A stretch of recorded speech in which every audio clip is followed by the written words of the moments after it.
And when you hold the button, it does this weird buggy thing there. How do we solve that, and why is that happening? You might remember that I said before the difference between update and fixed update, right? Because fixed update was done together with the physics, while update was only the frame by frame thing. So let's try this now. Oh, it's much better, right?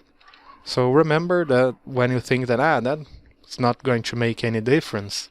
Yes, it does. Yes, it does make a difference.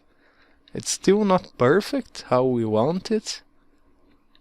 You can see that it's still...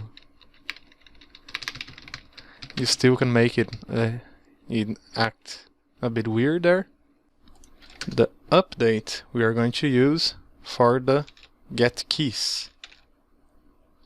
And the fixed update we are going to use for the movement itself.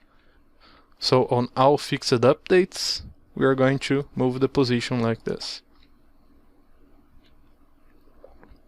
This is pretty much the formula for the transform translate, just plus the current position.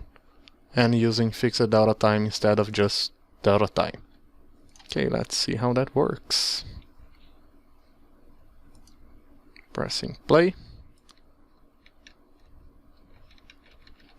And it works.